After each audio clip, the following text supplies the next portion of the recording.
Women, you said, are the ones who are more likely to be vulnerable, and women are the ones who are more likely Mhm. to have experience being vulnerable with other women and getting their backstabbed. So men are terrified of it. Don't do it because you're going to throw it in your face later. How does a man discern Mhm. the right woman to be vulnerable with as opposed to not? You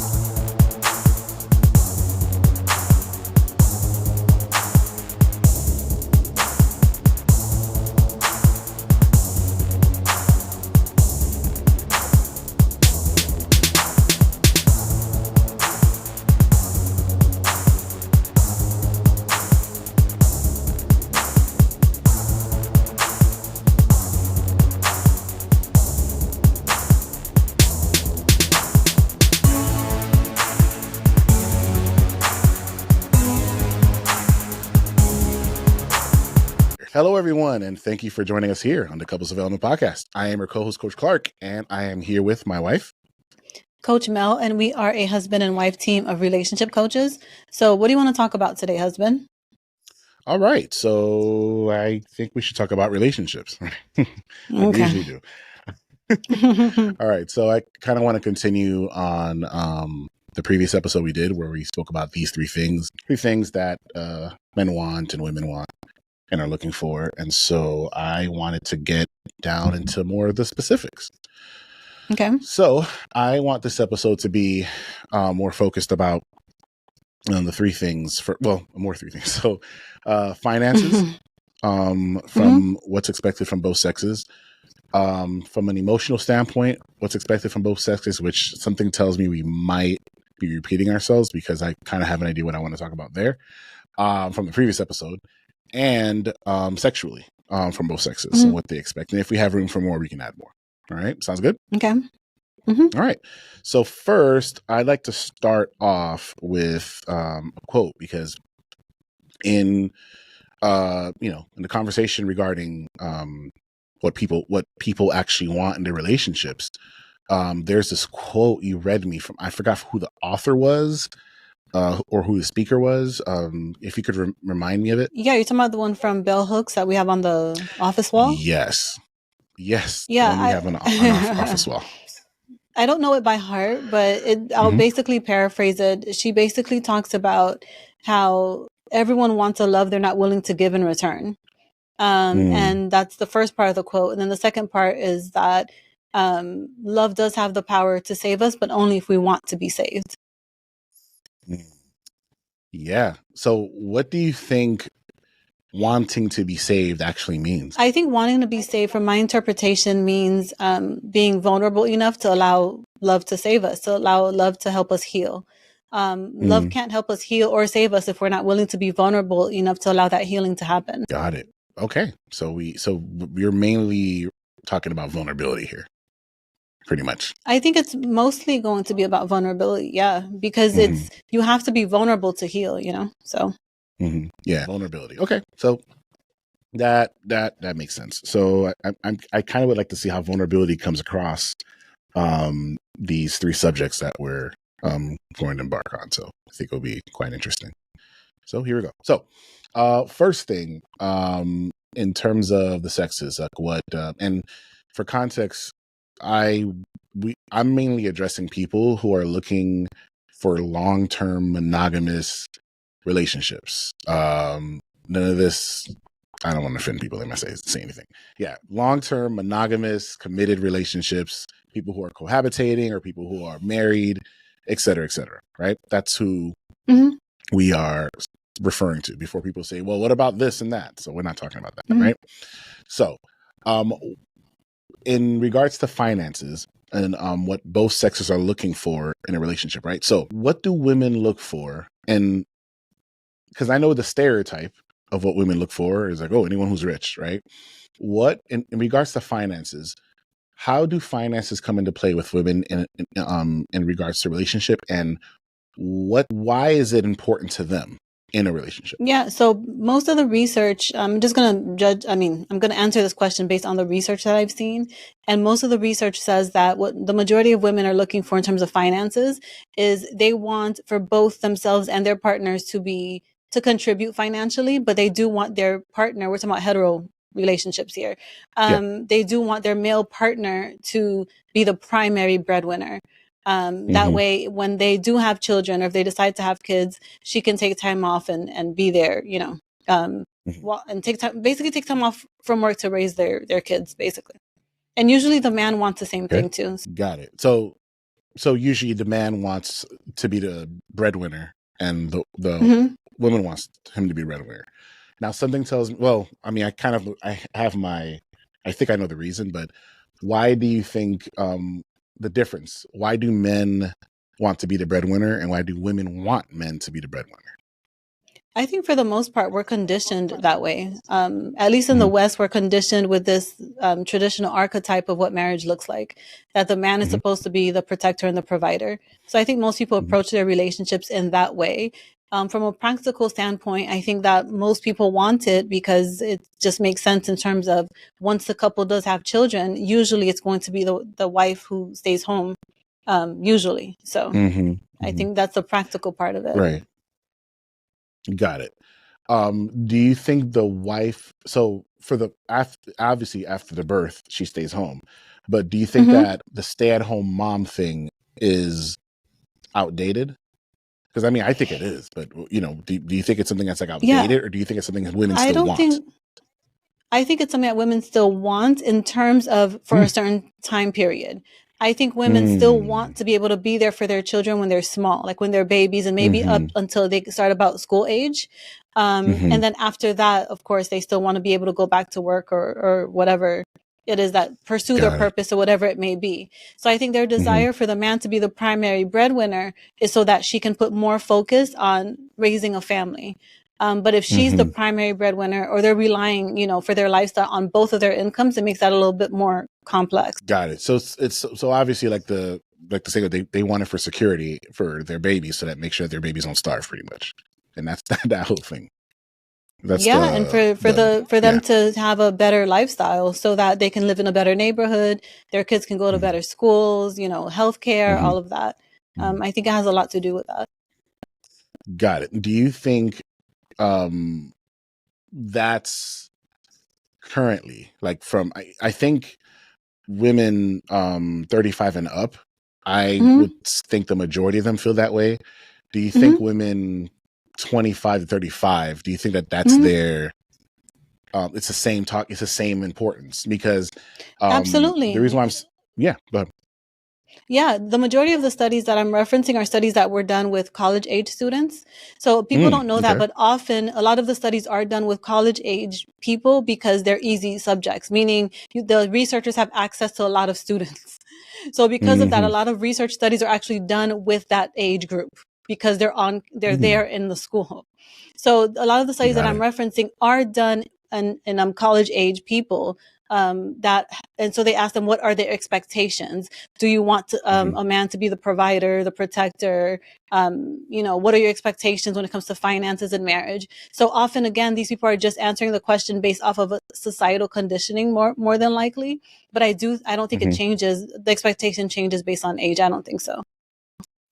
Got it. So, so you agree that it is a man's job to just automatically assume that it's his job to pay bills when they decide. When people do the cohabitation thing before they get married, are the roles still the same? Like, meaning, should we assume that it's his job to pay the bills? I for think the most that part, or do women assume that or expect that? Yeah. I think both expect that because of societal conditioning. Because I think that in relationships, because we already start out with that societal conditioning that a man is supposed to be the provider and the protector, I think that when the woman makes more, unfortunately, it can impact the man in a negative way because they often build resentment. It's not that they want to, I think often men consciously understand this doesn't make any sense for me to feel this way, but unconsciously, because we are conditioned in society to think that it's his job to make more than his female partner, it can impact him and their relationship in a negative way. I don't know if I answered your question or not. Yeah, no, you did. Yeah. Because then, but at the same time, I'm hearing way more often that more and more more and more people are talking about 50-50, and men are complaining about, why should I have to pay for everything? And and so on and so forth. And so and more women are saying they want 50-50 because they don't want a man to hold that over her head, or they want to split the bill because I don't want you to have any expectations like that. So but for me, I think there's a difference between desire and doing something based off of fear and anxiety. So I think that what you're referencing are the women that they will say because they fear XYZ or XYZ makes them anxious. That's different from desire. I think that those same women, if you ask them in terms of if you could only answer this question based on desire, right, then I think their answer would fit that traditional mold of the expectation that her partner is the primary breadwinner. I think that often women make decisions, and not just women, but humans in general, men too, make decisions off of fear and anxiety. So I think it's a little bit different. Got it. So what's happening there is they are, what's what I'm looking for here. Okay, sorry. I'm just trying to understand here. When you said about fear and anxiety, what are you referring to specifically? I'm referring to what you said about I don't want him to have anything to hold over me. That is different from desire. So saying that you want to go 50-50 because you don't want him to hold anything over you doesn't mean that you desire to make more than him, or nor does it mean that you desire to go 50-50. You're just doing it from a place of fear or anxiety. Got it. So it's, because they're fearing that this can happen if I do this. Right. Yeah. Pretty much. Okay. So then I hear that. So then what exactly, so what I hear is, with quote unquote traditional men is my income is our income, her income is her income, right? Do you think, well, the generation before us agrees with that? Because again, the generation, well, actually, never mind, because a lot of dudes are whatever. But yeah, do you agree with that narrative? And for those who disagree with it, like the men who disagree with it, do you think they have a valid gripe with it? I think their gripe is valid. I don't agree with it. I understand where it comes from, because in a lot of cultures, that's just the way that it is. It's the man takes care of everything, and then what's hers is hers. So that is in some cultures. But in the West, it doesn't really work out like that. For the most part, women don't have the expectation. Doesn't mean there aren't some people. I'm not talking about some, but I'm saying for the most part, most women don't expect that their income remains their own, and then it's a man to provide for the children and himself and her, and then she gets to keep her own income to herself. Most women don't have that expectation. But they do still have the expectation that he's the primary breadwinner, meaning that he makes more than she does. Got you. No, that's fair. But okay, he makes more, but is there also an expectation that he pays all the bills and he takes care of everything, pretty much all the bills and everything? Is there an expectation that most women have that he takes care of that? Because there's a reason why you want him to make more than you. And I don't know if it's just strictly because, sorry about that, my microphone's messed up. I don't know if it's strictly because of what's I going to say here? Yeah, I don't know if it's strictly because of babies and, when she's not working. Is there, what does she want that extra money? What does she want him to make more money for outside? Is it strictly, what's the reason why she wants him to make more than him? How much do you think, I know you're probably not going to answer this, how much more is okay? Is it $1? Is it 1,000? Is it 10,000? Is, whatever, right? How much more should it be? And also, what is the reason for it? Is it like just the bragging rights? Is it a specific reason? What's the purpose? If I understood your question correctly, you're saying outside of lifestyle or children reasons, what is the reason that she wants him to make more? Not lifestyle. Okay. I'm talking about, removing children, right? Because there are women who don't want children and still want the man to make more than them, right? Yeah, and that's the thing. That's what I'm saying. I think that it's because of societal conditioning. So we cannot. There's things that we know consciously, and then how we operate unconsciously. So we can't distance ourselves from. It's very hard for us to do that as human beings. So unconsciously, if you are told and sold a message since you're very young that the man is supposed to be the primary breadwinner, you're going to unconsciously carry that belief into your relationship, whether you have children or not. And that's for both sexes. Both the man and the woman will carry that belief into their relationship. So let's say there's a woman who says that, I don't mind being the primary breadwinner. I'm okay with it.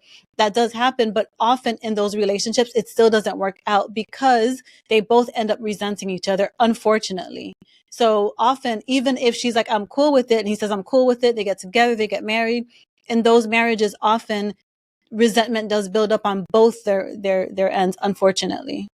Interesting. So resentment can build up from him because I guess he feels, oh, you think you're better than me type of thing. And he can feel emasculated by that. Correct. And yeah. Why does she feel resentment?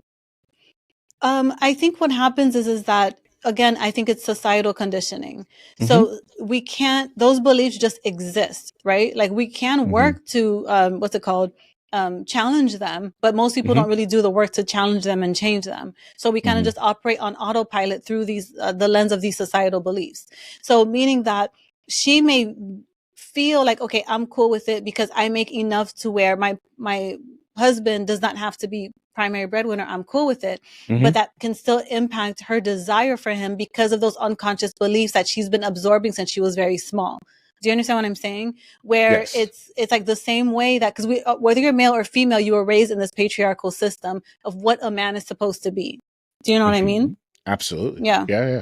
Okay. I understand that. Okay. So we tackled, with her. So it sounds like to me, societal conditioning is the reason why there's this general understanding between men and women that the man is supposed to make more than a woman, right? And for men, if she makes more than you, it's kind of like an embarrassing thing. Right. And for women, if she's going on, I don't know, Saturday, Sunday brunch, whatever, with her girlfriends, and they're all describing their relationships, and they're all professionals, whatever, they make their money, and then she describes him, and let's say he's not employed or underemployed or makes less than half than she does and everything. It's going to be embarrassing for her as like a talking point there type of thing, right? Yeah, absolutely. Okay. But what really happens is that women tend to, it's not really the income that women are attracted to. It's really the ambition and the work ethic. And we live in a society where we've kind of been conditioned to think that a higher income equals higher work ethic and higher ambition. It doesn't really work out like that in reality, but that's how we've kind of been conditioned to think that if your income is higher, that means that you work harder and you're more ambitious, even though we know that's not true, but we just on autopilot, we can think that higher income equals XYZ. So you can often see that in a man who's very like an artist. You can see that a lot of women will still be attracted to him because they will still see that work ethic, that drive and that ambition, even though he doesn't have the income to match it. But eventually the practicality of being married to this man will start to kick in, and and then he's like, well, we got to pay things, so right. I understand. Okay. So okay. I'm going to get to the guys in a second. So question, a woman who, let's say, she's doing super well for herself, where she can pay all the bills and she can cover everything, right? But she meets a guy very ambitious who's an artist or whatever it is, right? Painter, the stereotypical Tyler Perry movie type stuff, right? Okay. What's her motivation? And if she meets a guy who's in touch with his emotional side and he's ambitious and everything else, what would be the if bills aren't an issue, what would be the reason why she'd still need him to make more? Is it because of bragging rights? Is it because of that, the round table of sisterhoods that are gonna, look down on her for that and that whole thing? What's the reason? Yeah, I think that's a part of it for sure. And I think the other part of that would be the fear of his resentment and the fear of him trying to dim her light. Because unfortunately, this does happen when the woman makes more, even if she's okay with it. Some research does show that men build resentment for that woman. Because he feels emasculated by that. So often, I think for women, there is the, what are people going to think? Like if she makes more, there is a part of that. But I also think the other part of that is the fear that he will resent her for it. Yeah, and it's like every time like he wants to go buy a new pair of shoes or something or whatever, it's like anyway. Well, if he's not working, but that's another story. Yeah. Anyway, okay, I hear you. So on the other end, so let me just wrap up. Recap here. The women in regards to what they expect in finances, they expect the men to make more, or they would like for them to make more. Yeah. And the reason being is number one. The one practical reason is if she gets pregnant, then she's going to want to stay home with the baby for the first year or two. And we need savings, or we need to make up for that lost income. Right. So that makes sense.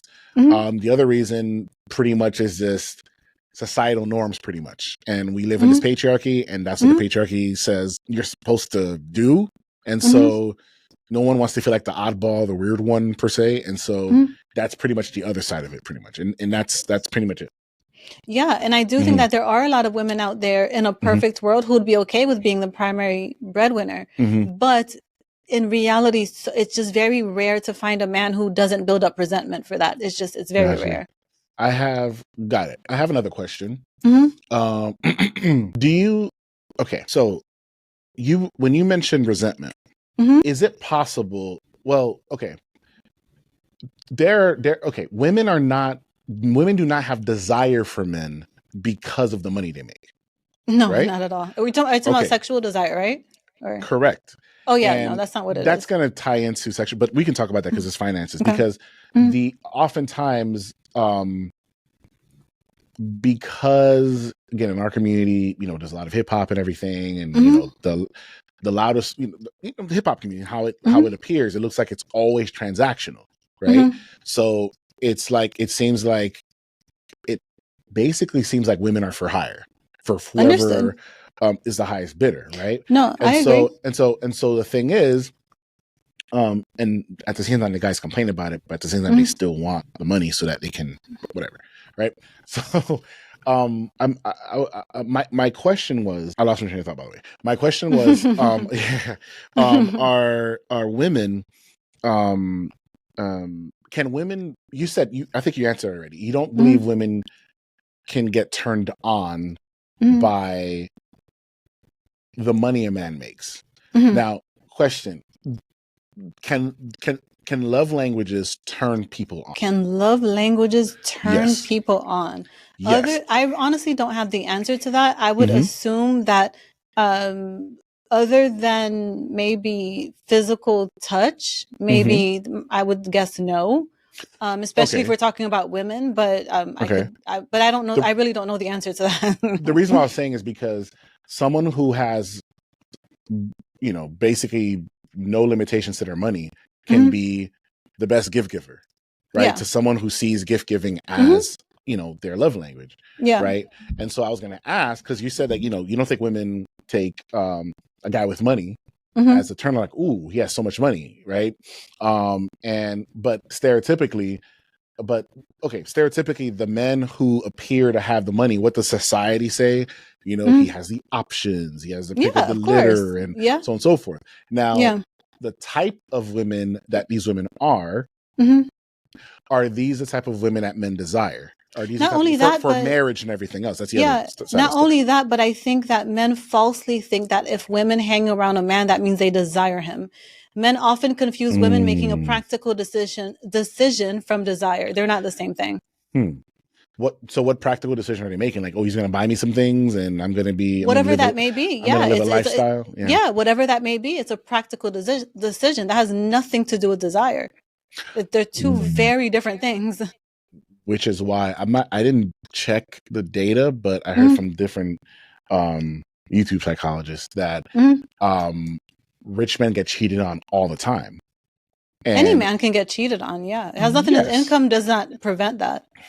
Well, right, but to a lot of men out there, again, there's this limiting belief that I can't have her because I don't make this, right? And then you'll tell them, well, if you make $1 million, the next guy makes 2 million, what's stopping her from going to him instead of you, right? And then they'll argue back and forth with you. So she doesn't want you; she wants the things you can get for her, right? And so, right, and so. And the reason I'm spending so much time on financial, because I think it's gonna segue into everything else. But I'm just trying to figure out when you said money doesn't turn women on, right? So what is it about men with money that women, those who are attracted to that, are attracted to? A practical decision, like. Which would be shoes? Is life? It like a no, bat? no, like, no, yeah. no. Well, no. The thing is that if I date this man, I might end up marrying this man, and we'll have a good life together. It's a practical decision. Got it. That practical decision has nothing at all to do with whether she physically desires him or not. They are wildly two different things. Oh, got it. So she'll be like, I can marry this guy. Yeah. But for all kind of like arranged marriage type of things. But right. Like in terms of yeah. No, go ahead. In terms of in terms of like being turned on by him and I want this man and everything has absolutely nothing to do with it. And which because then because then what men are thinking is that men who have money have their wives are just all over them. It doesn't work like that. It doesn't work like that at all. It's very. I hope you can see how this can be very confusing for men. Because they confuse the practical. They confuse the practical decision with physical desire. They confuse the two. And at the end of the day, just because she has sex with him doesn't mean she desired it. She could be in fantasy land in her head, daydreaming about somebody else. There's no way for him to know that. She can just be going through the motions and all of that too. So I think people often confuse the fact that women often will make a practical decision with that she physically desires him. They confuse the two. Yeah. Understood. Okay. So so got that. How do you feel about men and their fears? Because we're still in financial, and their fears that, women just want to take half, or women just, they just want to find, they'll find any reason to, end it so that they can move on and take half of his. How do you feel about that aspect? I think it's silly because people don't get married thinking they're going to get divorced. That's not how people don't. They really don't. They really do think for the most part that when they get married, it's going to be forever. So there are not a bunch of women walking around out here thinking that let me find a man to marry and take half. Like it's and because she can continue to have the same lifestyle, stay with him and not be a divorcee, not be a divorced woman, and not be a single mom and all of that, and still continue to have a really great lifestyle. So this idea that there are all these women out here plotting to marry a rich man to take half just to get the man she really wants just sounds like it sounds like like a Tyler Perry movie. That's what it sounds like. It doesn't sound like reality, like at all, in any way, shape, or form. It sounds like these men are just sitting at a table writing a script for like a drama-filled, movie. Like she's gonna plot and she's gonna do the thing, and she's gonna rope in the rich man that she doesn't want, and then she's gonna leave him and take half, and then she's gonna get with the dude she really wants. Like, come on, guys. Like, no, like stop. That's I agree with that. So then I'll segue into the next one, which was the emotional, because just to wrap up. So I forgot to mention, you will, because we kind of mentioned what women expect financially as well as men, because they, for different reasons, it sounds like women want the financial security for security purposes. Yeah. And men want to be able to provide the financial stability for control purposes. Do you think that for the most part, that's why men desire to make more than their wives? I believe for the most part, it's control and ego for the most part. Yeah. Do you think, is there part of the, one second, sorry. Is there part of women's ego that's involved as well too, and wanting him to make more. Is there? Like I said, I do think that for some women, yeah. For some women, it's about what are people going to think. Yeah. Got it. Okay, just making sure. Okay, cool. What do you? So then, last question regarding finances. With and men because they want to be able to again, their ego purposes that they're making more, and so they can feel good about themselves and everything. Do men, from what you've experienced, do men want to make more, and because they themselves want to be able to be in control of financial security, like they want to be able to provide financial security to a family? Yeah, absolutely. No, absolutely. I think that, again, that societal conditioning does tell men that in order to be quote unquote a real man, that he should be making more than his partner. So I think that I think again, a lot of this stuff just stems from societal conditioning and what patriarchal systems tell us are supposed to happen. And I think both men and women can struggle with those beliefs. That's what I think happens. Yeah. And I 100% agree with that.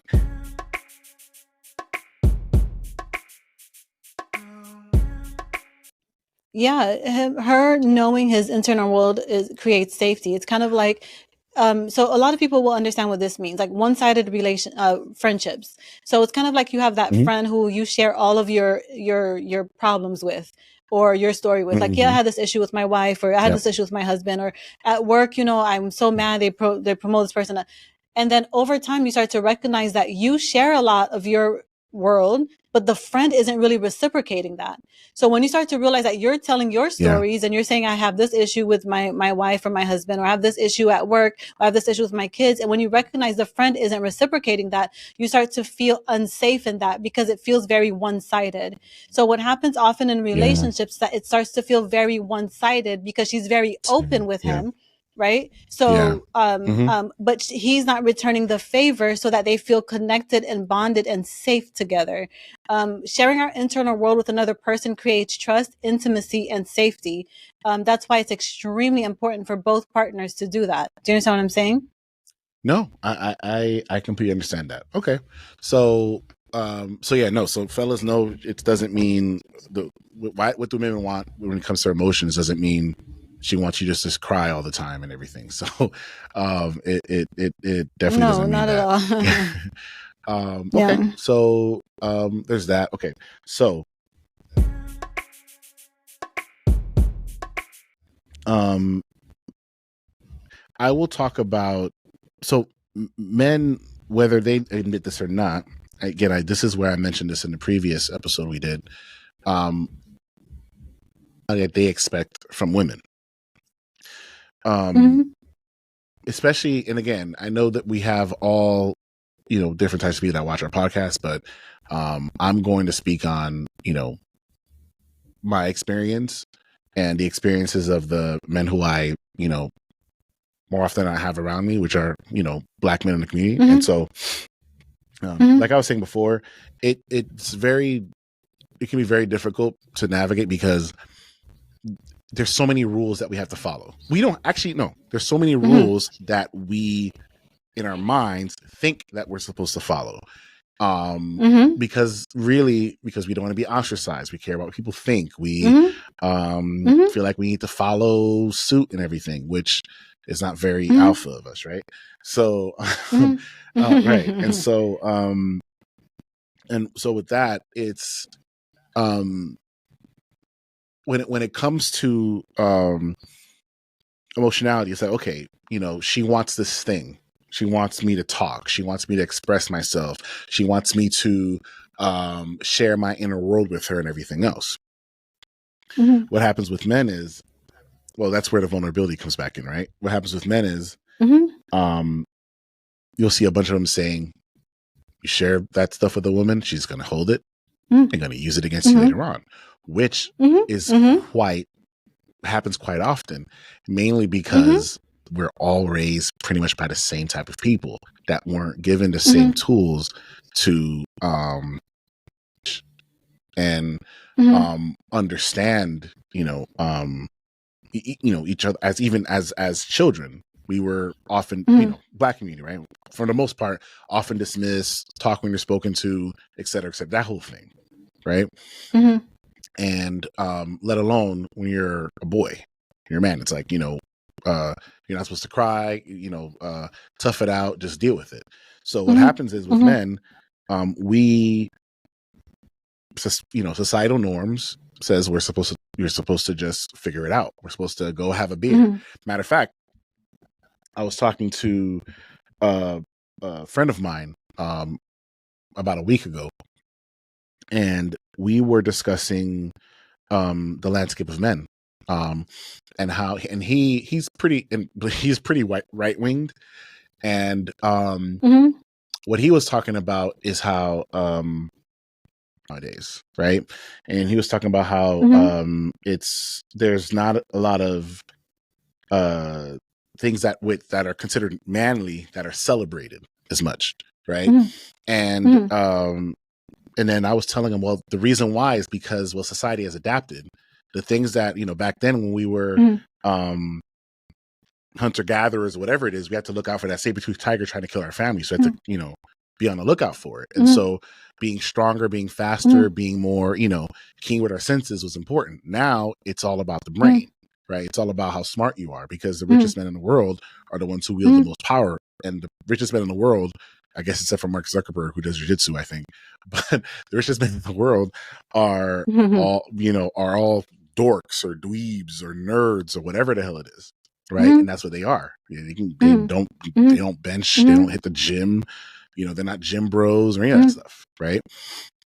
And so Mhm. I'm saying all this because asking for, Mhm. but what ends up happening is the for every 10 guys, for every one out of those 10 that actually, tries that, he has to withstand the whole being belittled by women, like, oh, what are you talking about, your feelings, and Mhm. what the hell is Mhm. this? And then he's like, see, this is why. Mhm. He's gonna basically say, see, all Mhm. women are like this, as opposed to just singling that one out and Mhm. counting God, thanking God Mhm. for his blessings, or counting his blessings, right?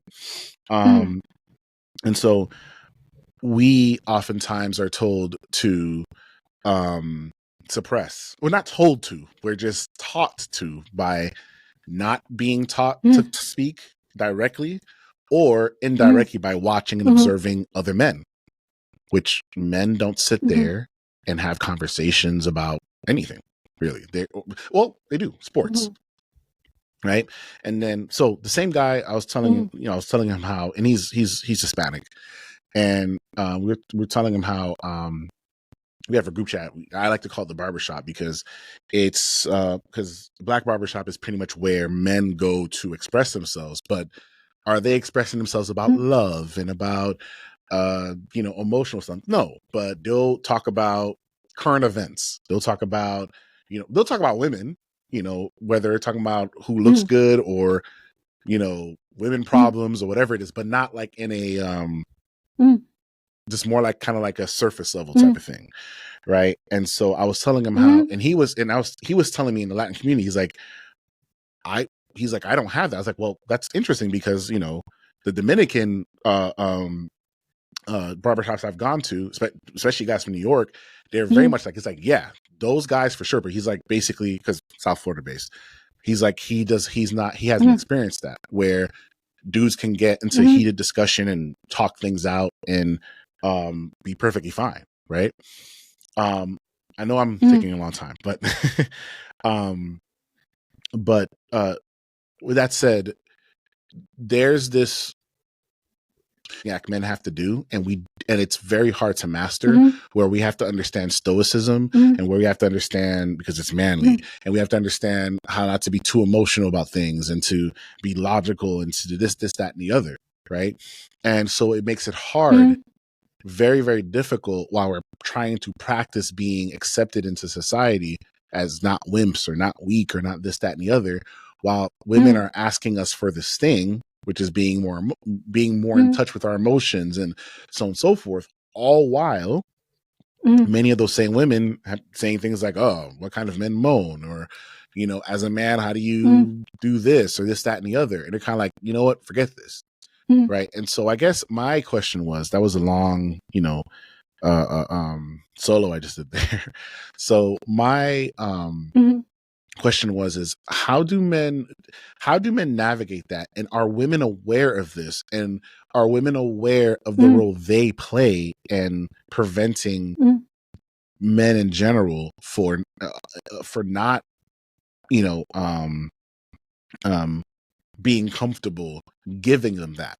The reason why I'm asking is because women will often say men need to call out the men who are deadbeats. Men need to call out the men who are a-holes and so on and so forth, and ostracize them. And if they did, less guys would do it. And I agree. So with that said, the women who go around saying he's too sensitive or this, that, and the other thing, right? Women out as well. And if so, why don't they? Or why don't I see it as often? Do you get what I'm trying to say? Yeah, there's a few things. I'll start with the last thing you said. I do see a lot of women, if we're talking about social media, I do see a lot of women that do call out women when they say toxic things like men aren't supposed to cry or men aren't supposed to have emotions. I do see a lot of women calling them out. So I think that all of that comes down to what type of social media algorithm we've curated for ourselves. But I personally do see a lot of women that do call that type of those toxic beliefs out. That's just what I've seen. As far as what you were saying about the vulnerability, I will say that there's a misconception that if vulnerability was a good thing, that would mean that I would never have painful experiences. And that's not how vulnerability works. So every single woman can tell you that she has had at least, probably many more than one, but has had at least one experience or one friendship where she was vulnerable with the wrong person. Meaning she shared something vulnerable with a female friend, and that female friend went telling everybody her business. So she shared her vulnerability with the wrong person. So the reason why I'm saying that is because I don't want men to think that being vulnerable means that people are going to run around giving you a parade saying, wow, look at this amazing, vulnerable man, and he's never going to experience any pain because of it. No, that's not what I'm saying at all. I'm saying that all human beings, children included, learn from a very young age when they're interacting with other children that vulnerability can sometimes feel bad. So you take a little girl, and again, at school, she shares a secret with the wrong friend, and then all of a sudden everybody knows.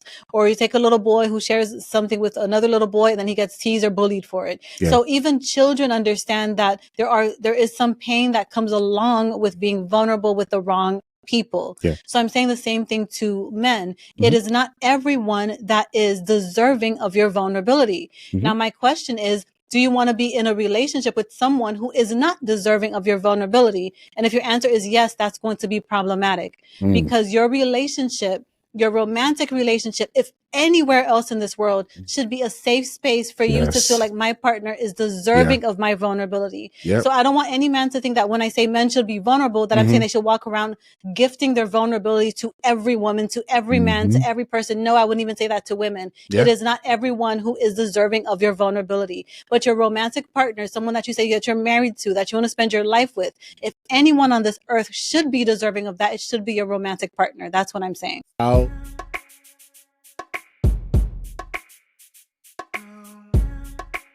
does a man know when, okay, this is the person I should be vulnerable with versus not? Because men will tell you they've had women throw things back in their face that from a 2-month relationship, a 2-year relationship, their current relationship of 10 plus years, and so on and so forth.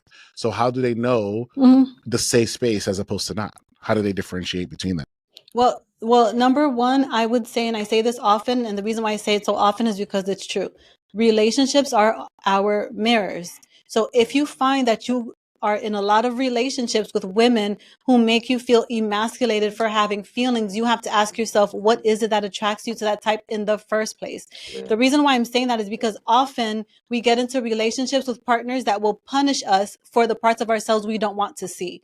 So for example, if let's say I want to I don't like my vulnerable part, I might be attracted to a partner who's likely to make me feel the shame that I already feel for my vulnerable part. Wow. Do you understand what I'm saying? So we're kind of just playing this out over and over and over. So I would first ask that man, okay, how do you within yourself, when nobody's around, how do you feel about your vulnerable parts by yourself, sitting in your room, isolated, doing nothing else? How do you feel about yourself when you feel sadness? How do you feel about yourself when you feel powerless or inadequate? Because often you're going to be with someone that kind of shames you for those same parts that you're shaming yourself for.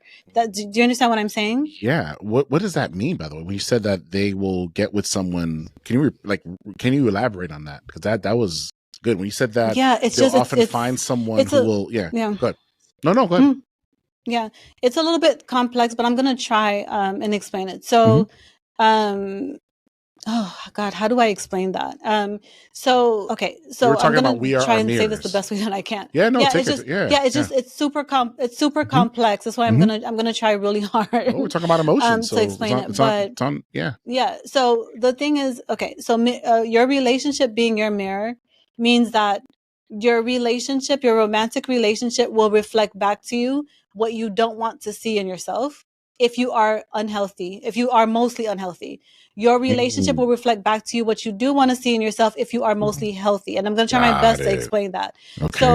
So for example, if my self-esteem is low, I'm going to be in a relationship with someone who continues me feeling low self-esteem often. I will be attracted to that because for human beings, we feel safer being right than being wrong. So for example, if I believe I am worthless and I'm in a relationship with someone that makes me feel worthless, I am right about my worthlessness. So I feel safe in my worthlessness. So I'm trying my best to explain this. If I get in a relationship with someone, even in the negative, because for human beings, we feel safer when we are right. So if I'm trying my best to explain this the best way that I can. You're good. So if I get, it's very hard to be in a relationship with someone who sees my worth even when I don't see it, because then I don't trust it. Because now you're lying to me. Now you're not safe. Now I'm not certain about what you're trying to get out of me. And then they so that's the best way that I can and then you're going to self-sabotage. That's the best way that I can explain it. It's super complex. So it's a little bit hard to make it a little bit concise. Yeah. But that's really what often happens. So I would ask that man, okay, if you find that you are constantly getting into relationships with women who weaponize your vulnerability, you have to ask yourself, okay, which part of myself is she mirroring back to me? Yep. Ask yourself that question. Which part of myself is she mirroring back to me? Because often what she's mirroring back is how I feel about my vulnerability, is how she feels about my vulnerability. And I feel safe in that, even though it doesn't feel very good. I know that's, that was great. You understand what I'm saying? It's just that's interesting, man. The human brain, right? That's super interesting. Okay, all right. So how do men? Because again, women are the ones who are more likely to be vulnerable, and women are the ones who are more likely to have experience being vulnerable with other women and getting their backstabbed, right? So with men, how is it? Because men are terrified of it. Don't do it because she's going to do it. She's going to, she's going to throw it in your face later, right? How does a man discern the right woman to be vulnerable with as opposed to not? Yeah, I think first, this is the thing, right? You can't identify another person being a safe space if you can't be a safe space for yourself first. So what I mean by that is, if you are constantly beating up on yourself, telling yourself negative things, you're constantly feeling like crap, you're constantly feeling like you're not confident enough, your self-esteem is low, you're not good enough, you're inadequate, you're all these things, you aren't even a safe space for yourself. So if you cannot learn, you first have to learn how to be a safe space for yourself, because then once you learn how to be a safe space for yourself, you can identify a safe space in another person. So before a man says, okay, how do I identify a woman who's a safe space? He first needs to learn how to be a safe space for himself. Yeah, it's kind of like once he becomes a safe space for himself, he can then identify, that's the mirror. Once he learns how to be a safe space for himself, when he's isolated by himself in his room and nobody's around and his thoughts are loud and negative, he is not being a safe space for himself. So when he has this desire that another person is a safe space for him, he has to recognize that he won't even be able to identify it until he learns how to do that for himself first. Do you understand what I'm saying? Yeah. I know that for a lot of men, that's going to be hard to understand, because for a lot of men, when society tells them that what they are is what they do, it's outside of themselves, it's external to themselves. So so when you tell a man, okay, inside, it's like, what the hell does that even mean? For some of them, because society hasn't taught them to look inward. Society has taught them to look outward at everything. Do you understand what I'm saying? I do. That's also a really, really good one. Okay. So he has to, so in other words, the common thing men can't stand hearing: be yourself. That's one.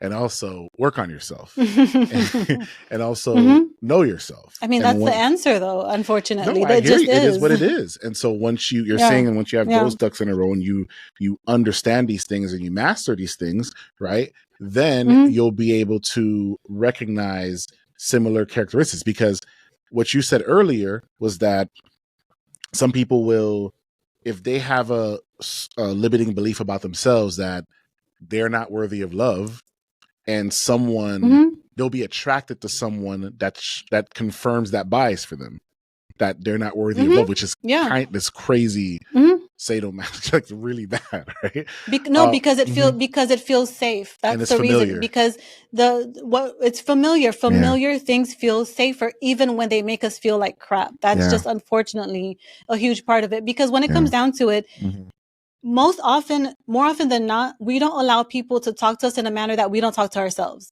So meaning that if I don't call myself a piece of shit, I'm probably not going to allow another person to call me a piece of shit. If I don't tell myself that I'm worthless, chances are I'm not going to allow another person to tell me that I'm worthless. You understand what I'm saying? So it starts first with being a safe space for yourself and your own thoughts and how you see yourself and talk to yourself. Do you understand what I'm saying? No, I do. That was that was profound. That made a lot of sense. Okay. So so the way they're recognized is by doing it within themselves. So, and I guess obviously, getting books about themselves and learning, understanding themselves and everything else is a good start, because they're gonna be like, okay, now what do I do? So okay, got it. Okay, so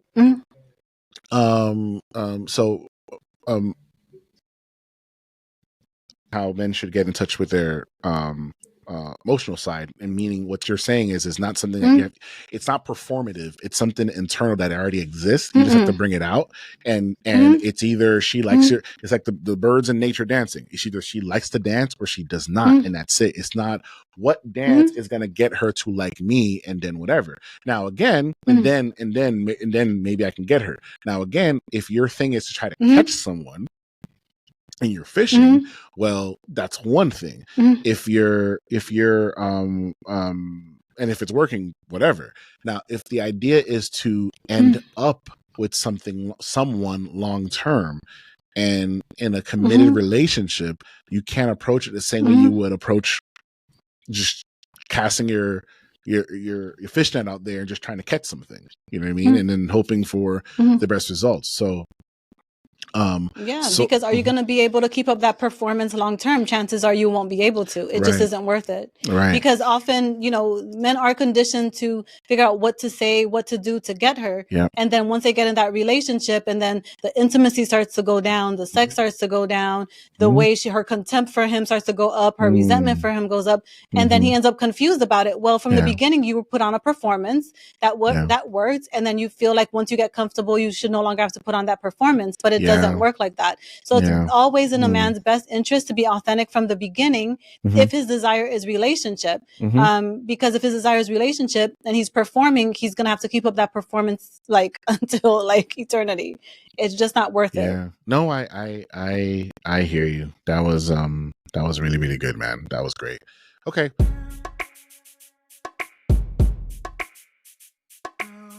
So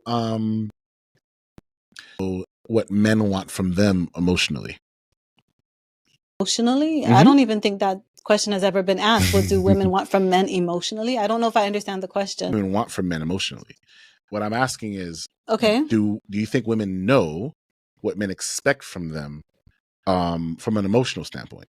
And if even men have expectations of them? I don't know if I understand the question. Maybe answer it, and then maybe I can understand it a little bit better. So I'll do this, right? Okay. So, because don't just want a Mhm. body who they can enter, from my understanding, right? Mhm. There's a lot more to it, right? Mhm. Mhm. We covered up on it in the previous episode when we were talking about nurturing and everything. And then, I saw a lot of the comments on TikTok and some of the other videos like, is he saying he wants a, one person said, is he saying he wants a mother who touches him? It's like, I literally said no, but whatever. That's another story. Anyway, right. I literally said not your mother, but whatever. So there are requirements men have, and they're not going to talk about it though, emotionally, that they have of women. And oftentimes women find it, or from what I see online, women find it annoying, or they find it childish, or they'll find it babying, or she's mothering him, and all types of things. Right. And so, for example, like, a man will say, sometimes I would just love it if my wife would just lay my head on her lap and just rub my back or rub my head, or, and just that, I don't want to say corny words like feminine essence, but, and just give me that, and allow me to speak and validate me and, affirm me and just kind of like hear me out. It's like, those are, and afterwards, kind of like, and it's going to sound weird, but it's like a reward cycle, right? It's women want this thing. You want him into your, you want him to open up and give you his internal world. Okay. What's wrong with making it worthwhile to him? And I'm not talking about sex, please understand. But in other words, the same way you said in the previous episode, where we were talking about men, should women be interested in, recreational the recreational interests that their significant other male figure, a man has, right? You said, yeah, but men need to understand that she's going to be interested in a feminine way. Cool. And that makes sense, right? So, with that said, if she desires for him to be more open with her, right? When he is open with her, make it a memorable occasion. Tell him I appreciate that. Tell him like let him know in different ways, like, hey, good. Because again, at the end of the day, how nature has it, the man dances and the woman says, no, I didn't like it. Or, ooh, I love that. And what happens when a man who loves you, a man who cares about you, a man who really has interest in you, when you show him that whatever that was, keep doing that. Again, I'm not talking about sex again, right? He is more prone to wanting, again, but he is more prone to wanting to continue to do that, because it's like, oh, wait, this was good. All right, I'll do it again. I'll do it again. And so on and so forth, to kind of build up that habit, right? What I'm asking is, are women aware that men have those or desire that from women? I know they're not going to say it, and that's part of the freaking problem. Do they know that in terms of that men want that from them? Because it's something that they're not going to say that they're needing that, because what happens is when they say that, it's not a positive experience. Why are you whining? Why are you this? Why are you that? Why, whatever, right? And so, all right, cool, whatever. But they still feel. And and now I remember when I was talking to that friend I was mentioning, he was saying like, yeah, men, for the most part, if let's say we have an issue, we're not going to sit there and it's like, yeah, I feel we we find a way to suppress it. I was like, yeah, I know. And that's the problem. And that's why so many men are, unaliving themselves at, these alarm rates, because they're not finding camaraderie. You're hearing all these numbers about less and less men have friends, less and less men have girlfriends, less and less men are getting married. And not because, what men think it is like, they don't want women. No, they don't even feel good enough to even approach women and so on and so forth. Right. And so, yeah. And so there's a lot of pain there. And then I was telling them, like, yeah. And what we do, we avoid.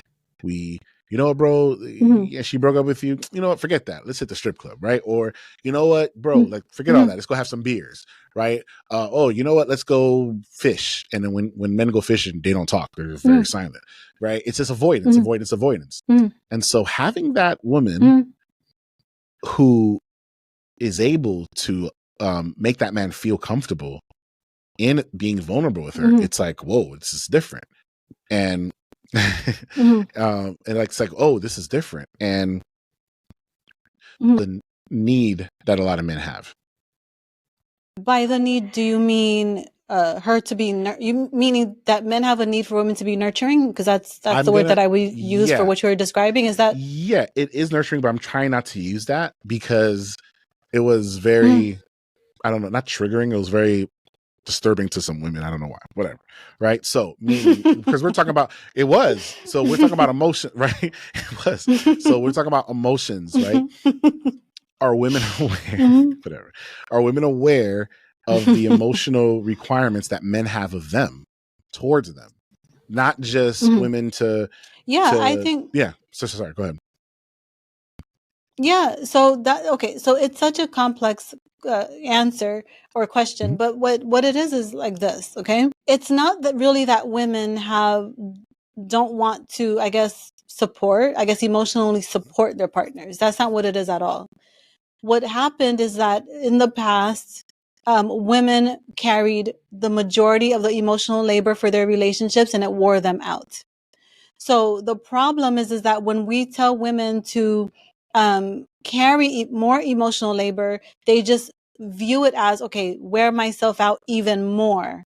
So it's a little bit different if we have a conversation about, so let's say we balance that conversation and we say, hey, man, learn how to carry some of the emotional labor for your partner, and then she should return the favor, and then she will return the favor. That makes the conversation a little bit more balanced, because when we're saying, should women, be there emotionally for their partners to emotionally support them, I don't think most women are against that. But what often happens is that the body goes back to that story of it's a woman's job to carry the majority of the emotional labor for that relationship. So I think that's what often happens. So it's a little bit different. Like I said, if we balance the conversation that, hey, man, you got to learn how to carry some of that weight too, then, women will feel safer in carrying their portion, and men will carry their portion as well. Did I answer your question? What is emotional labor, and what does it look like when women do it? And what does a man carrying emotional labor for women look like when he does it? Yeah. So I'll give you an example. So emotional labor basically means being there to support your partner when they're going through something, being there for your partner when they're stressed out. If your partner's having a moment where they're a little bit emotionally dysregulated, like you keeping your cool and not getting emotionally dysregulated with them. So you're holding space for them, basically, to experience these emotions without judging them, without criticizing them. And that's what emotional labor really is. So in a traditional marriage, there was this like unspoken rule or this unspoken agreement that the man would do most of the financial labor and that his wife would do the majority of the emotional labor. And even though that might seem like it's a fair exchange, what makes it not a fair exchange is that emotional labor is very invisible. So the way that you can see that a man paid a bill, you can't see that a woman paid an emotional labor bill. So because of that, her work often was unappreciated. It was like thankless work, but it would stress her out to the point that she would get things like migraines, stomach, gastrointestinal issues, headaches, insomnia, and all of these things. But she was carrying that, and it was very thankless work. So the problem is that we first have to recognize that that was never a good setup in the first place, and start to tell men that, hey, you have to learn to carry some of this emotional weight for yourself, for your partner, and for your children too. And it can't all fall on your wife to carry it for herself, for you, and for your children. Do you understand what I'm saying?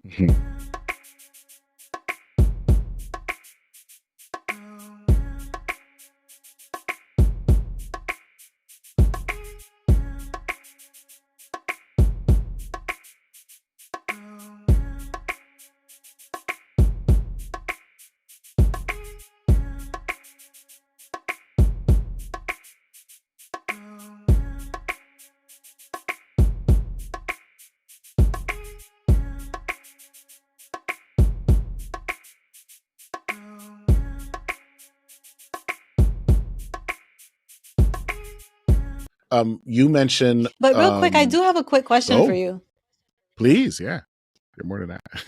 Yeah, this is something that you mentioned, but it's slightly off topic a little bit. But I just wanted to ask you, when your friend said that manly things are not celebrated anymore, what are some examples of manly things that should be celebrated that are not currently celebrated? I don't know if it's the word celebrated, was more like it can even come like to a point where it gets frowned upon. So for example, gym culture is kind of like, toxic masculinity, frowned upon. What else? Men being stoic and not necessarily having the need to discuss everything. Matter of fact, he gave me a quote where he said, which I hope I didn't look this up, but he said, Elon Musk said on his tombstone, he said he wants it to say never went to therapy or something like that. And I'm just kind of like, that, why is that a good thing, right? So it's kind of like, because before men didn't really do therapy, they basically toughed it out and figured it out and handled it and dealt with it and and became stronger because of it and that whole thing, right? And man enduring, if you think of all the classic man movies, the man, wife leaves or his wife gets kidnapped or taken. He's in a dark room. He's looking at the wifey montage and he's like, I'm going to go, I will avenge my family. That whole thing. It's like that, that stoic, only shows anger, but it's a controlled anger thing.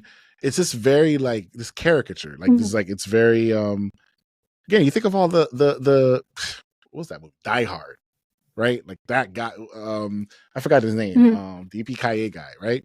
The lead character. It's like the B, and and we never lose, and we always get the girl at the end, and sometimes we almost always don't get the girl at the end because of some complicated thing, whatever the hell it is, right? It's just that my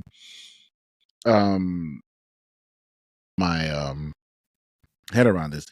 It's just this. It just comes across like a lot of things men enjoy doing is like a waste of time, is brain dead, is whatever. Like, if men want to play video games, brain dead. If men want to watch sports, stupid. If men want to whatever the hell it is. It's like, it's not, what you need to do is you need to be more in touch with your feminine side. You need to be more talkative. You need to be more open. You need to be more expressive. You need to be more vulnerable. All of the things that are considered not woman traits, but feminine traits, right? Meanwhile, women, no, you need to be, I know women think you do, but if anything, a strong woman, how does that come across in society? They call her a B word, right? Or, you need to be more firm. That's not good for a woman to be. You need to be more competitive. That's not good for a woman to be. Now, again, among women, cool. But to how society has it, she's too competitive. She's too combative. She's too aggressive. She's too, right? It's kind of like, be a woman, right? So men, be more feminine. Women, be more feminine, be less masculine, right? And so and then at the same time, then everyone's supposed to be happy. But with that said, you're hearing more and more women saying that the nice guy or the guy who's more in touch with feminist issues and everything else are not the type of men they're attracted to. They're not attracted to these men. And a lot of men are like, I want to make sure I'm on the right. We're confusing. Sure. Yeah, go ahead. No, you go ahead. Go ahead. A lot of men are like, I want to make sure I'm on the right side of this, and I do care about women's issues, and I want to be an ally, and this, that, and the other, and they're not doing it for desire, right? They're just doing it because they feel like it's right. But at the same time, that women say they want, but it's something that doesn't get men anything. And while these men are watching the men that women complain about, it's a limiting belief because they're only going to look at certain things, get the admiration, the men with the muscles, or the men who with the six pack, or the men who's tall, and the men who firefighters and whatever the hell it is, right? Cowboys and crap, right? This is what, the typical man thing. So it's like a very confusing thing for men, which is why you'll hear a lot of black men say the things like, the whole, sorry. Yeah, I think that that's just a case of confirmation bias, because there are lots of men who advocate for women that women are very much so attracted to. So I just think that those men are speaking from their own confirmation bias space for 100%, and that's okay, because that's a part of life. But it's helpful for them to recognize where that's coming from is from their own confirmation bias, that they are registering the times when they notice that women are attracted to a certain type of man, and they're less likely to register the times when women are attracted to other types of men. So that I would say that has a lot to do with the confirmation bias. But I will also say that what I think is interesting is I don't know a lot about Stoicism, but from my understanding, Stoicism doesn't teach emotional suppression. It teaches emotional mastery, and they're wildly different.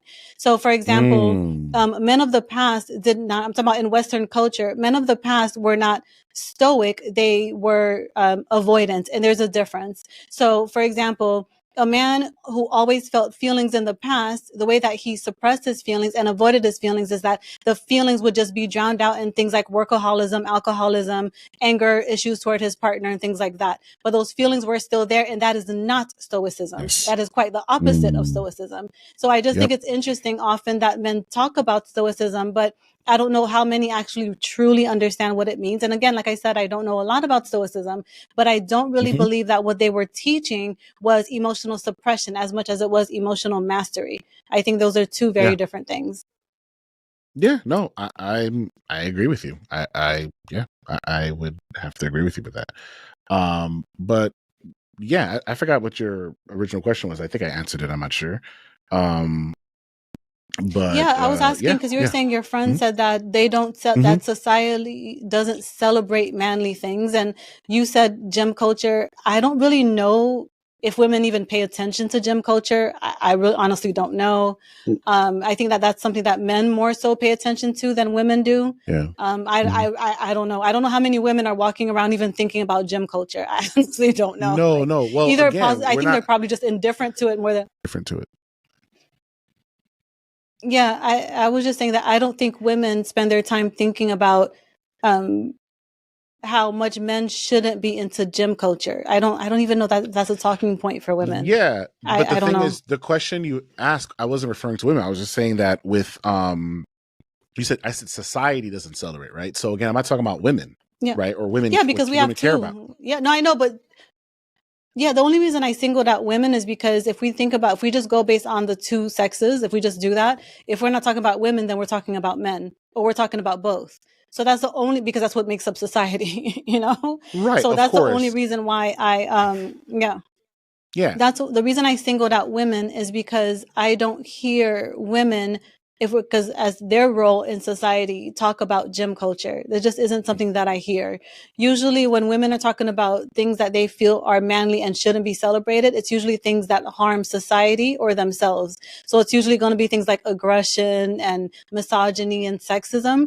But I don't really hear women talking about how men shouldn't be into going to the gym. Like I just, it's just something that I haven't that's not what I was myself, saying. I guess. Women don't know. It's just more so, like again, guys who, I don't know, want to focus on building muscle and everything. It's like, it's kind of, you're brain dead, or you don't really have nothing going up there type of thing. That, and it's kind of like, it's not celebrated. It's just more like, oh, you're one of those type of thing, right? It's like there's a stigma attached to it. So, and then the men who are the nerds who want to work on technology and everything else, it's like, okay, well, that's not necessarily, a turn on either type of thing. So firefighters, sure. Maybe men in uniform, sure. Things like that, right? Things that what men used to do, where men used to work with their hands a lot more. It's just not as celebrated thing, right? And it's still needed though. And so I guess that's maybe what he was referring to. Maybe I should go back and ask, but I don't want to assume. But I kind of wanted to go and segue into sex. And so we understood that finances has nothing to do with women's desire for sex. Now, emotionality does, correct? And desire is an emotion. Okay, can women desire sex without emotions being involved? Yeah, women definitely can, because if we're talking about libido, like her just wanting to have sex, yeah, of course. With that said, because the reason why a lot of men still believe the old stereotype that emotional when they have sex, right? They don't know how to separate it and everything. And so the reason I was asking that is the man for how he looks physically, right? But if it's not physical, he must have an emotional bond to her, some way, shape, or form, in order for her to desire him, correct? Yeah, that's correct. Even the man that she's physically attracted to in a relationship, in order for her to retain that desire to have sex with him, that emotional bond has to be there, no matter how hot she thinks he is. Why do you think it is that the stereotype that men are typically the ones who want sex more than women do? And especially when we're talking about a relationship that's like over 2 years. I think that where that comes from is that women usually don't enjoy it when they're with a male partner. So most women don't enjoy sex at all. Most women say that they cannot orgasm. They usually don't orgasm from sex. Yeah. And often men don't want to do the other things that she would need in order to enjoy it more. So for example, for women, they don't often chase orgasm from sex, but they do chase other things. And those other things that women enjoy from sex, men can often rebel against doing. So all of that stuff together can make sex not enjoyable for women at all. So expecting women to crave something that she doesn't enjoy is weird, because no human being really craves things they don't enjoy. So it's an odd expectation. Right. So please elaborate. Please elaborate. Please elaborate in regards to the other things that they want men to do that men don't know. No, I think men know them because they hear them often. They just resist doing them. So, for example, if you tell a man he has to maintain emotional connection with his partner in order for her to enjoy sex, he can often feel frustrated by that. It's like, why can't she just do it? So it's not, I don't think it's that men need more information as to what women need in order to enjoy sex. I think men have a hard time not resisting doing the things that she needs. I think that's where it comes from. So, how does he maintain emotional connection? Yeah. Well, he maintains it through conversations with her.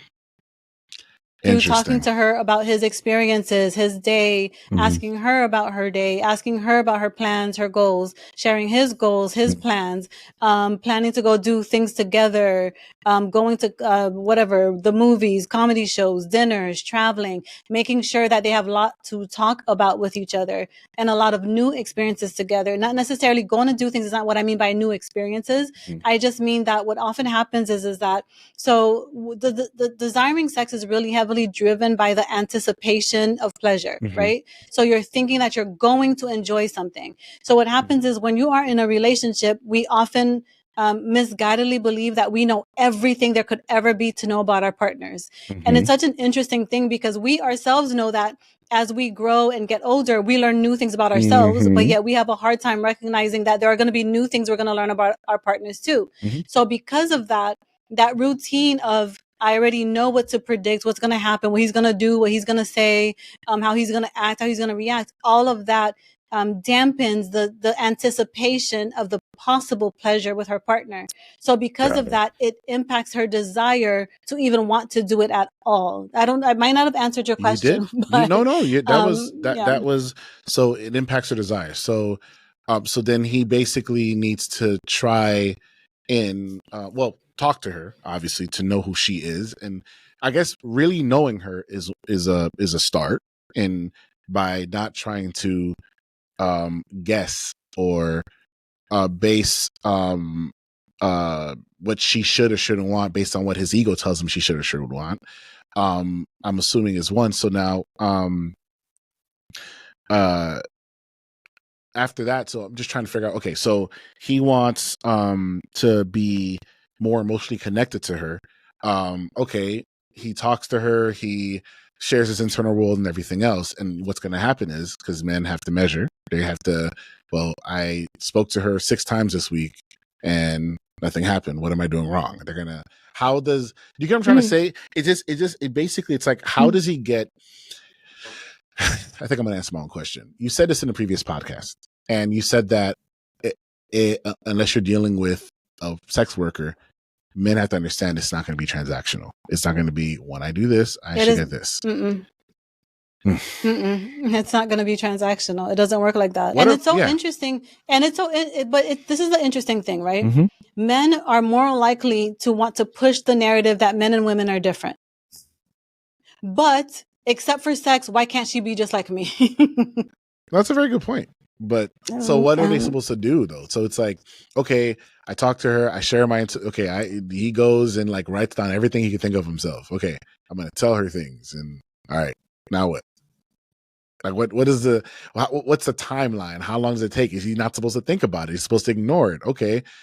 You know what I mean? I'm just trying to like help men out. What should men do? I mean, you're a certified sexologist. There's a million things. It's a complex question because it's going to be based on an individual. It's such an individual basis thing. Mm-hmm. Number one, that man, the first one of the questions I would have for him is it the quantity of sex that matters to him, or is it the quality of sex that matters to him? Because most people fall either one way or the other. His response would be yes. But then I can't work. Then I can't work with him because he has to decide for him which one matters more. Is it the quantity or the quality? If he resists answering that question, then he just would not be a client, because you have to be willing to make a decision. You have to be willing to stand firm on what it is that you're trying, what kind of culture you're trying to build in your relationship. Got it. If you don't want to stand firm on what type of culture you're trying to build in your relationship, you just can't work with a coach. It just doesn't work like that. So it is what it is. Okay, I understand that. So, or quantity. Quantity is very easily defined.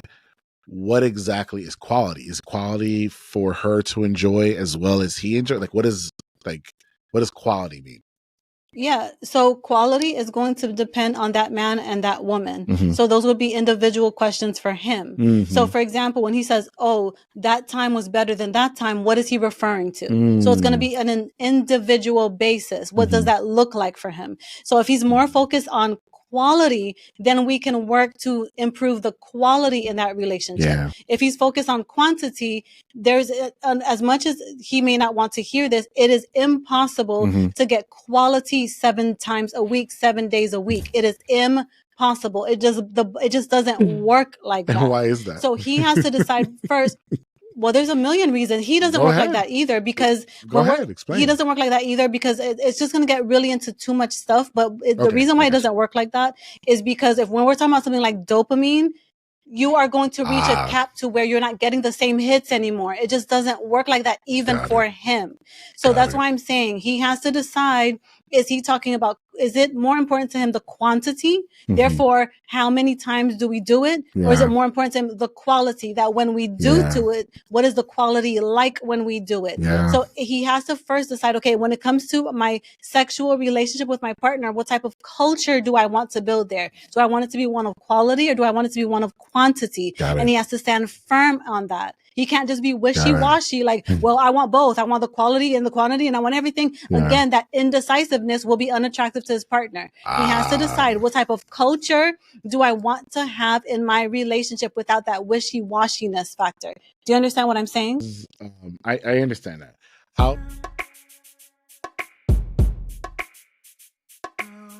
How does of affecting the outcome of their significant other having passion for them? Yes. And the way that he does that is through what we were talking about, which is sharing his internal world with her, which is asking her questions about herself, being interested in what's going on in her internal world, keeping those conversations going, planning new experiences together. What else? His own emotional regulation, carrying his weight in terms of his part of the emotional labor in that relationship. It's a complex issue. It's not just this or that. He has to be willing to learn to know himself better so that he can share himself with his partner. He has to be interested in who his partner is, what she's going through, what her life goals are, what makes her feel, what she feels her calling and purpose are, all of those things, and wanting her to have a successful, fulfilling, and happy life on her own as an individual outside of what she can do for him. So all of these things are going to impact the passion and the desire that she feels for her partner. It's not going to be transactional. It just doesn't work like that. If he thinks that, well, I bought the flowers, so give me the thing, it's probably not going to be very good. She might do it, but he'll probably complain that I could tell she didn't want to do it. So now if they both have the goal that she wants to want it and he wants her to want it, that's the starting point. So the starting point is for him to first recognize that if the goal is that she wants to want it and he wants her to want it, he has to push that quantity thing aside and start out, okay, how do we get to the quality? How do we keep that passion and desire in our relationship? Do you understand what I'm saying? I do. He has to let go of that idea of it being transactional. That's what I'm saying. It's because what he's thinking is the initial time or the first time he, he's not going to remember because he did something or said something. Well, no, not did.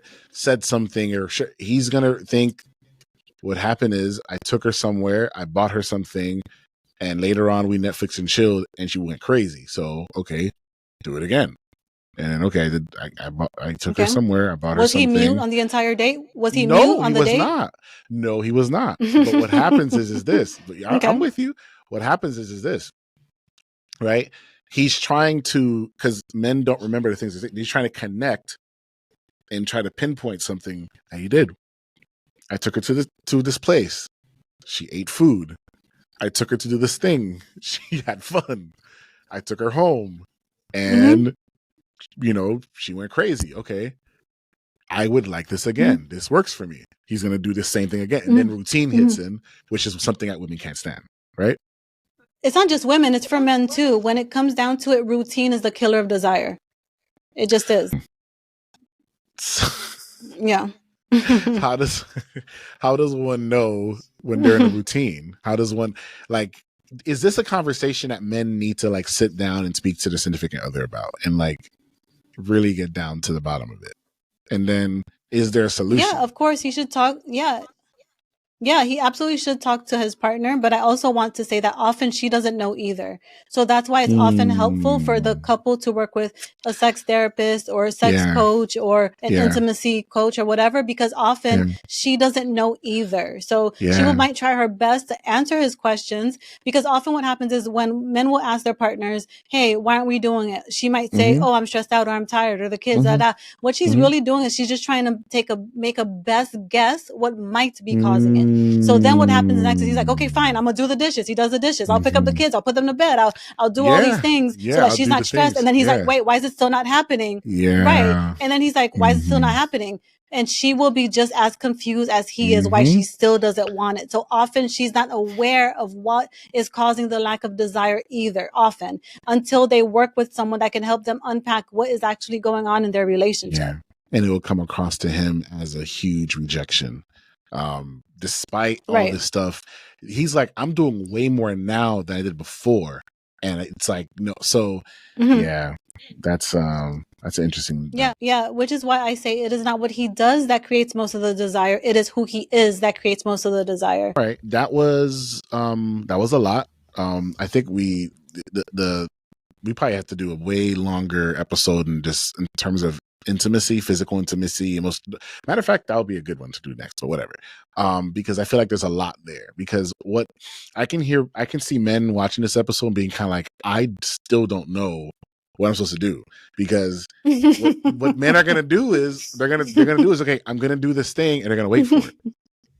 It's like, it didn't happen. Okay, well, don't wait for it. Okay, I won't wait for it. Okay, a month has gone by, and okay, so at what point do I, like that whole thing? And it's like, okay, I'm talking, I don't know what else to say about myself, because what's going to happen is he's going to run out of things he's going to say about himself, right?